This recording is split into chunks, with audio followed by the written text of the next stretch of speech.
بسم اللہ الرحمن الرحیم۔ السلام علیکم پیارے اسلامی بھائیوں، آج ہم آپ کو قرآن و حدیث کی روشنی میں دجال کے بارے میں کچھ معلومات دیں گے۔ اس سے پہلے اگر آپ لوگوں نے ہمارا چینل سبسکرائب نہیں کیا ہے تو چینل کو سبسکرائب کریں۔ مختلف احادیث میں دجال کا حلیہ بتایا گیا ہے۔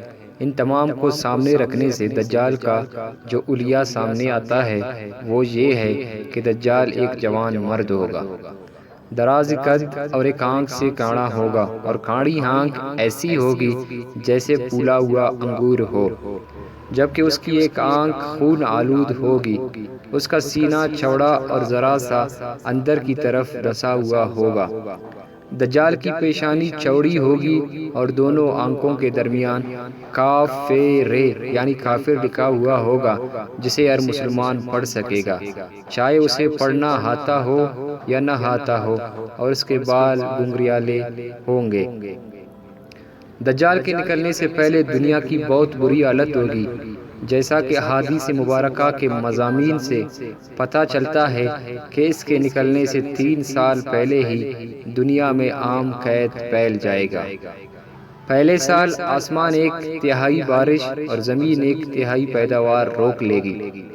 دوسرے سال آسمان 2/3 بارش اور زمین 2/3 پیداوار، جبکہ تیسرے سال آسمان ساری بارش اور زمین ساری پیداوار روک لے گی، حتیٰ کہ آسمان شیشے کا اور زمین تانبے کی ہو جائے گی۔ اس خشک سالی کے سبب تمام چوپائے ہلاک ہو جائیں گے، فتنے اور قتل اور غارت گری عام ہو جائے گی، آدمی ایک دوسرے کو قتل اور جلا وطن کر رہے ہوں گے۔ تب دجال مشرق کی سمت ایک اصبہان یا خراسان نامی شہر سے نکلے گا۔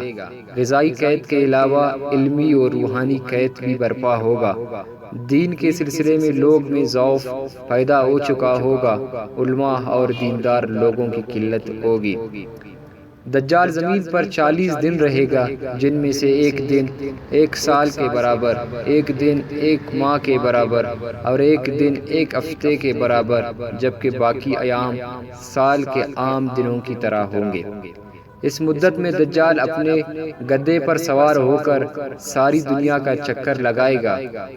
گدھے کا جسم اتنا بڑا ہوگا کہ دونوں کانوں کا درمیانی فاصلہ 40 ہاتھ کے برابر ہوگا، اور اس کے گدھے کی رفتار کا یہ عالم ہوگا کہ ایک قدم اٹھائے گا تو 1 میل کی مسافت طے کرے گا، اور روئی زمین کا کوئی میدانی صحرائی اور پہاڑی علاقہ ایسا باقی نہیں بچے گا کہ جہاں وہ نہ جائے۔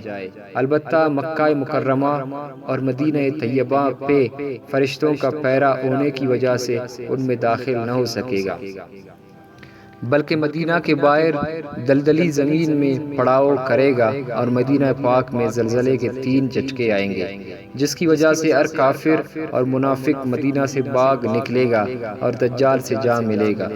اس روز مدینہ پاک ہر منافق اور ہر فاسق مرد و عورت سے خالص و پاک ہو جائے گا، اسی لیے اس دن کا نام یوم الخلاص بھی ہے، اور بعض روایت کے مطابق بیت المقدس اور کوئی طور پر بھی نہیں جا سکے گا۔ دجال کے شعبدے اور ان کی حقیقت۔ دجال طرح طرح کے شعبدوں کے ذریعے لوگوں کا ایمان برباد کرنے کی کوشش کرے گا۔ حدیث مبارکہ میں ہے کہ دجال کے 7 روٹیوں کے پہاڑ ہوں گے۔ دجال کے پیروکاروں کے علاوہ باقی لوگ سخت تکلیف میں ہوں گے۔ اس کے ساتھ 2 نہریں ہوگی، جن میں سے ایک کو جنت اور دوسری کو دوزخ کہے گا۔ در حقیقت جسے وہ جنت کا نام دے گا وہ دوزخ، اور جسے وہ دوزخ کا نام دے گا وہ جنت ہوگی۔ اس کے کہنے پر آسمان سے بارش برسے گی، اور لوگوں کے سامنے وہ ایک شخص کو قتل کر کے پھر زندہ کر دے گا۔